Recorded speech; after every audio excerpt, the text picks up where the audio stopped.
Welcome. Today's mindfulness session is working with one of our core emotions, fear. How do we live with fear? How do we transform fear into a skillful form of fearlessness? Fear. It is something that we all know. Perhaps we can recall running from fear or running because of fear. Fear can be paralyzing. It can send our hearts racing. Fear can moisten our palms, dry our mouth, and release our bowels. Using fear as a routine operational system lends itself to unthoughtful decisions, unskillful outbursts, and distant relationships. Now, we all have fears. We have big fears, such as the fear of dying.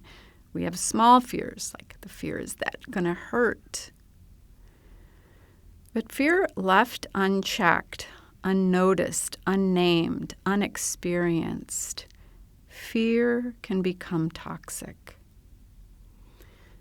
Fear is a core survival emotion necessary to help us move quickly, skillfully, keeping us safe.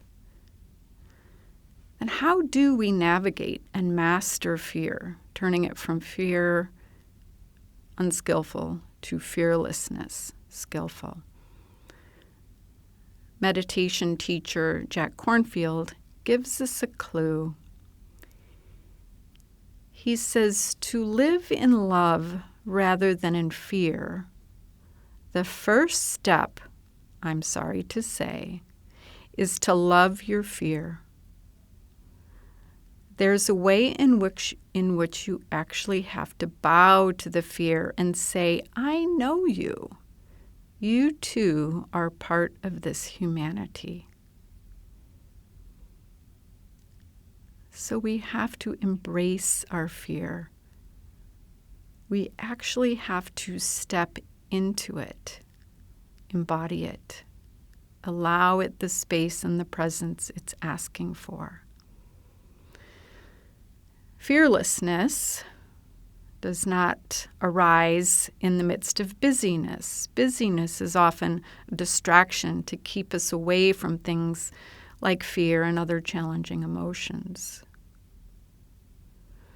So to arouse our sense of fearless wakefulness, what's necessary is offering ourselves the time to be.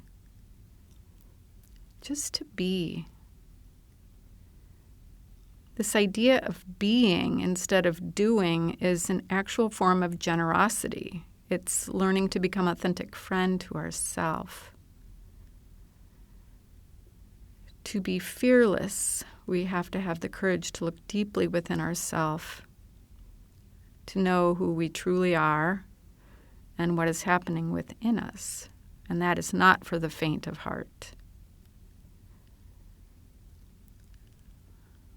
Fearlessness requires bringing an open and receptive awareness to both the pieces of our life that are quite comfortable and, more importantly, to the parts of our life that are uncomfortable. So the practice that we'll be exploring today, and experiment with this, be gentle with yourself, is a visualization practice. Dial up or down the experience, or simply listen without participation to gain an understanding first. The practice is to see it, feel it, and be with it.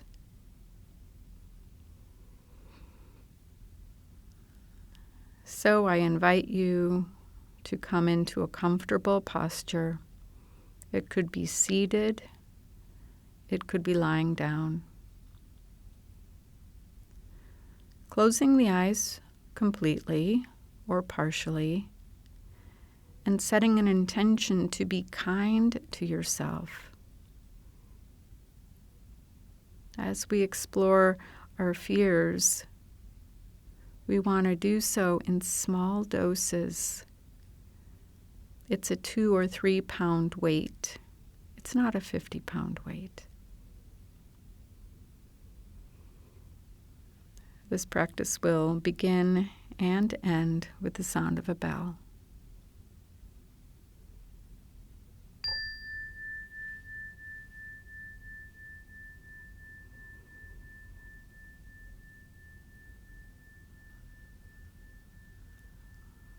Beginning first with the grounding practice, coming into the present moment fully. Feel each part of the body that is in contact with an object. The floor beneath you, the chair beneath you. Even notice where your hands are in contact. You can hold your own hands, being of support. You can self-soothe by gently rubbing the thumb against each fingertip. Find a way to be present in this moment. Find a place that you can return to, a place of safety, anchored right here, right now. If the visualization becomes too charged,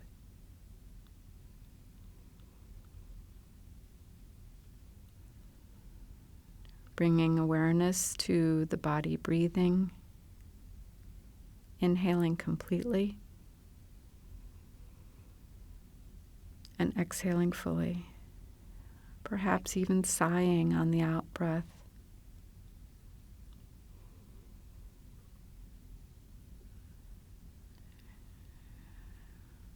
Do that a few more times, your own pace, your own rhythm.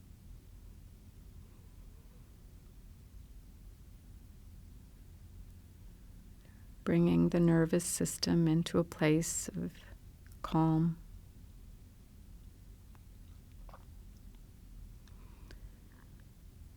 And then in your mind's eye, bring to mind a small fear. Stay small. Could be the fear of empty nesting. Could be the fear of going to the dentist. Could be the fear of doing something wrong, making a mistake. Be easy about it. We all have fears. There's no shame in fear. This is called seeing the fear. See the fear. Name it. And with this scenario, what's the worst that can happen?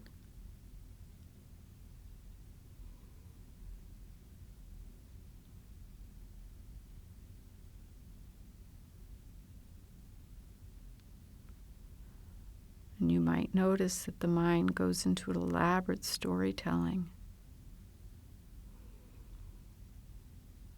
You might notice changes in the body as a result. See the fear, name the fear. What's the worst that can happen?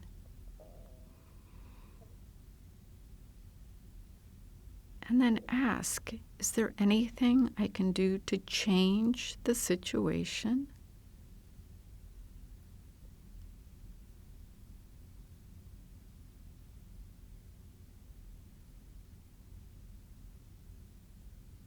Perhaps yes, perhaps no.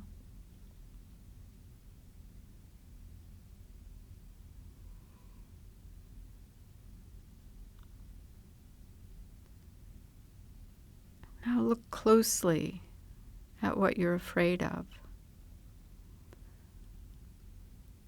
See if you can take that and break it down into smaller pieces. All I have to do is walk into the dental office.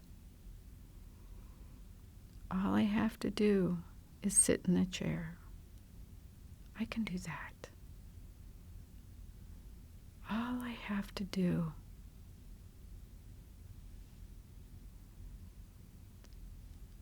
What happens when there's small, manageable pieces?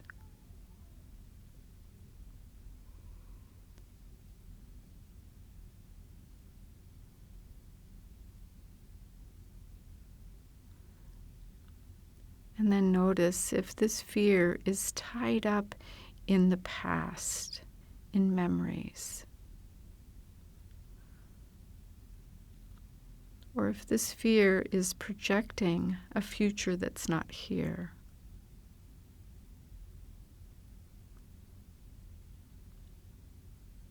No judgment, just exploring and investigating.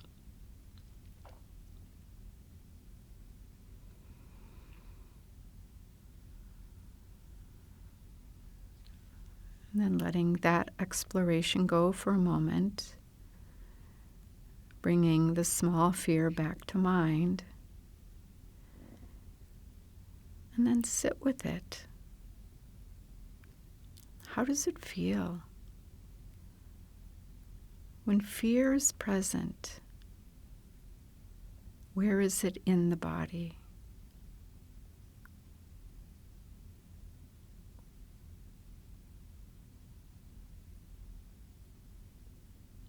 When fear is present, how does your breathing change?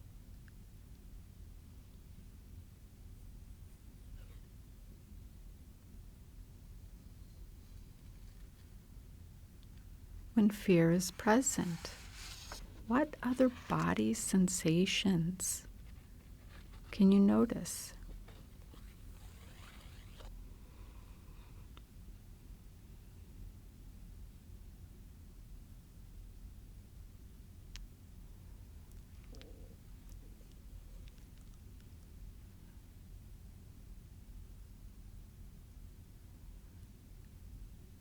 And does fear change, increasing, peaking, then subsiding?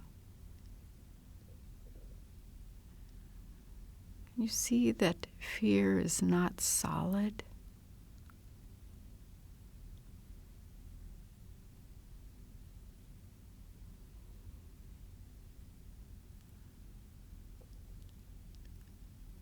And then letting go of that piece and stepping into fear to be with it.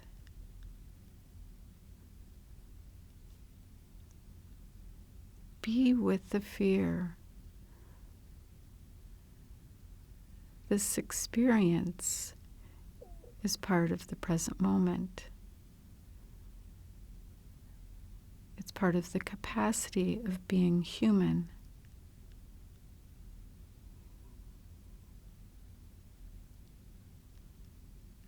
Bow to the fear and say, I know you.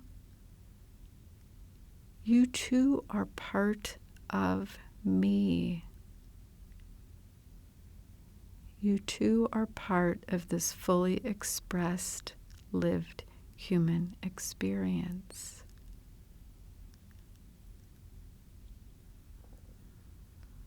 Befriending, inclusive,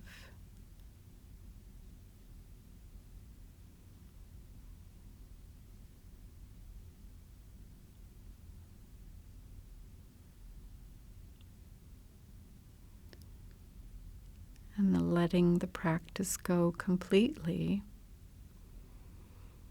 regrounding yourself and your feet and your seat and the body as a whole, holding your own hand or using the thumb tip to soothe each fingertip.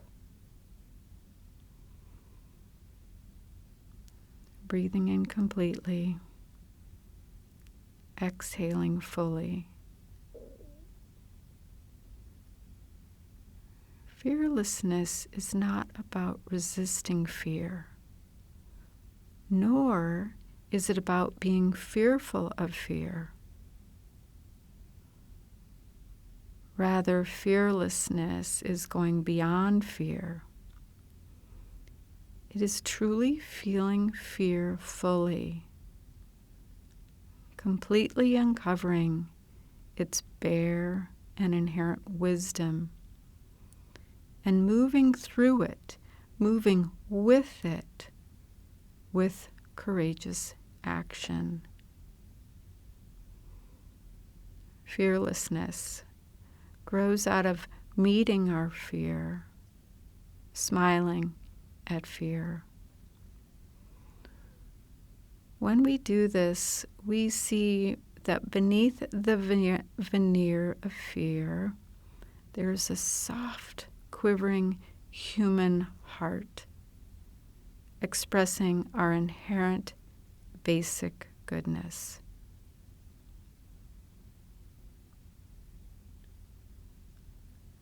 At which time we step in and become an authentic friend to ourselves.